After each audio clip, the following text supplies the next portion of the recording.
ሰላም እግዚአብሔር አምላኽ ይብዝሐልኩም ክቡራት ኣሕዋተይ ከመይ ትቆንዩ? ኣነ እግዚአብሔር ይመስገን ጽቡቕ ኣለኹ። እምበር ሕዚ እውን ጉዕዞ ምንባር ብዓይኒ ዊልያም ሼክስፒር ትብል ሒዘልኩም መፅእ ኣለኹ። ምትባዕኹም ኣይፈልየኒ። ሓድሽትን ዝኾንኩም ድማ ላይክ ሳብስክራይብ ብምግባር ቤተሰብ ኩኑ እናበልኩ ሽምባር ለባ ክብለኩም እየ። ብዙሕ ክንመሃረላ ድማ ተስፋ ይገብር። ሼክስፒር ኣዝዩ ውሩይን ጸሓፍን እዩ።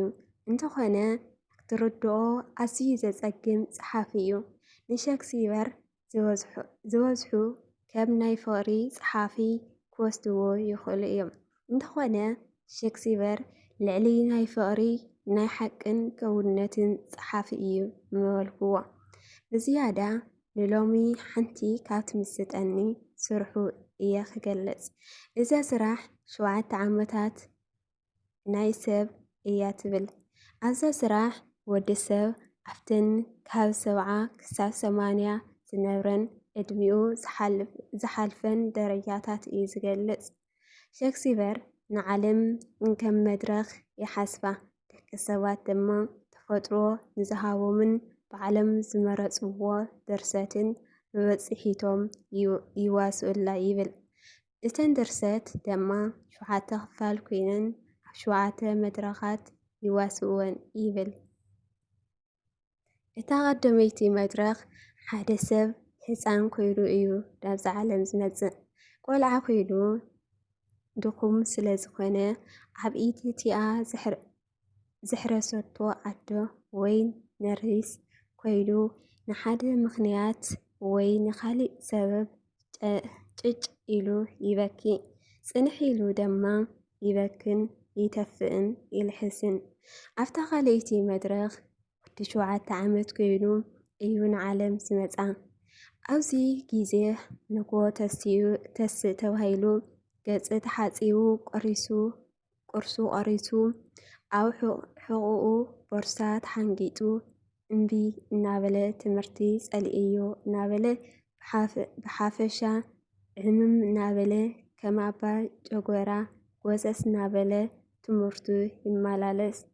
ኣብታ ሳልሰይቲ መድረኽ ጎበዝ ውዑይ ዕድመ ኮይኑ ምስ ብዙሕ ድልየታት ሕልምታትን ትምኒታትን እዩ ንዓለም ዝመጻ። ኣብዚ ኣብ ፍቕሪ ዝወድቕ ብዘይደልዩ ልምድታት ንኸም መስተ ሽጋራ ባእሲ ረበሻ ይፍትን።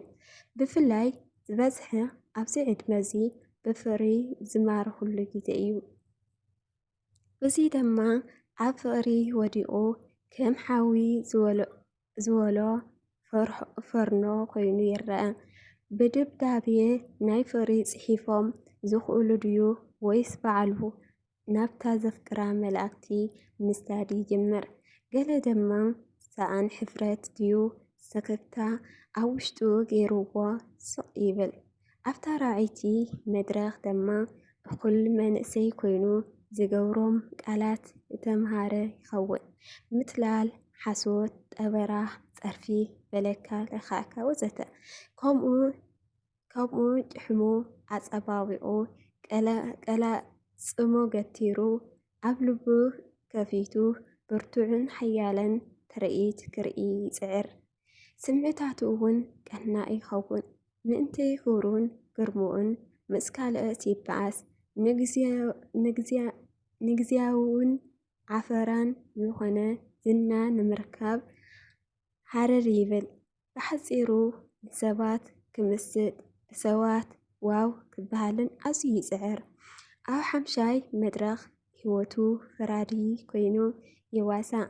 ሃረር ንእስነቱ ብምሉእ ስለ ዝሓለ ብሱሉን ኣብ ሓሳባቱ ተመርኪሱ ዘለዎን ይኸውን። ከምኡ ድማ ኣብ ከውነትን ተመረኮሰ ይኸውን። ብልሹ ወይ ፍትሓዊ ዘይኮነ መገዲ ሃፍቲ ክሕዝ ስለ ዝደሊ ጉቦ ክቕበል ይጅምር። በዚ ከምዚ ከዓ ነቲ ስጋዊ ምቾቱ ይውስኸሉ። በዚ ድማ ፈቃር ናይ ቀሊልን ፈኩስን ናብራ ይኸውን እሞ ይሓስብ ከውዱ ኸቢእ ይኸውን በቲ ዝተውሃቦ ግቦ ጥዑያትን ጥዑማትን ምግቢ ይበልዕ ኣዒንቱ ይኸብዳ ብሰንኪ ሰብሒ ድማ ነጢረን ክወፃ ይደልያ ኣብ ሻሻይ መድረኽ ህይወቱ ይዓርግ ምንቅስቃሳቱ ኩሉ ዘለቸዎ ይኸውን ኩሉ ዝገብሮ ድማ ዕሽነት ይመስል ናይ ምርኣይ ክእለቱ ድኹም ስለ ዝኾነ መነፀር ክገብር ይጅምር ሳእኑ ንእጋሩ ገፊሕ ይኸውን ድምፁ ይቕየር እሞ ዘስደምም ዘደንግፅን ሃፃ ይኸውን ኣብ ሸውዓይ መድረኽ ህይወቱ ድማ ካብ ምሒር ንእርጋን እቲ ስባይ እንደገና ቆልዓ ይኸውን ንኩሉ ዝረስዖ ይመስል ይኸውን ስኒ ዘይብሉ ይኸውን ናይ ምርኣይ ክእለቱ ተዳኺሙ ዝኾነ ዝበልዖ መቐረስ ይበሎ ልክዕ ከም ቆልዓ ኣብ ስርኡ ክሸይን ይጅምር ከም ቆልዓ ዝከናኸኖ ይደሊ ብሰንኪ እዚ ድማ ኣብዛ ዓለም እዚኣ ብሞት ክወፅእ ድልው ይኸውን ብምባል ይገልጾ። ሼክስፒር ወዲ ሰብ ካብ ቁልዕነቱ ክሳብ እርጋኑ ዘሎ ኣብዛ ምድሪ ዝፃወቶ ታራን ከምኡ ድማ ዝተገበሮ ተግባራትን ዝገጥሞ ናይ ተፈጥሮ ምቕያራትን ብግቡእ ዝገለጸ ይመስል ልክዕ ሓቅነት ዘለዎ ኣከላልፃ እዩ ድማ ይብል። ብሓፂሩ ህይወት ሓደ ጽቡቕ ነገር ንምትግባር ምስ ንእስነት ዘተሓዘት ጽንዕቲ ቆራፅ ወሳኒት እያ እንተኾነ ዝበዝሐ ንእስነቱ ምስ ተስፋ ምቑራፅ ልውጥ ምባል ለኽብጥ ይተሓዝ ህይወት ምስ ጉብዝናን ስልጥን ንህርኩትና ትግሃት ስኒ ምንካስ እትስዕብ እያ እንተኾነ ዝበዝሐ ንጉብዝንኡ ምስ ትኽኺት ምምራር ምውራይን ምሕማይን ምስታይን ምሕሻሽን ይተሓሓዙ ህይወት ምስ ዕብየትን እርጋንን ንልቦና እትኽተል እያ እንተኾነ ዝበዝሐ ንዕብየቱን እርጋኑን ምስ ብዕልግናን ቁልዕነት ክሰርሕዎ ምስ ዘይክእሉ እኳ የተሓዞ ስለዚ እታ ብልጽቲ ህይወት ንገዛ ምርጫና ኣብ ኮንቱ ጠፍእ ጸሓፊ ፍሊ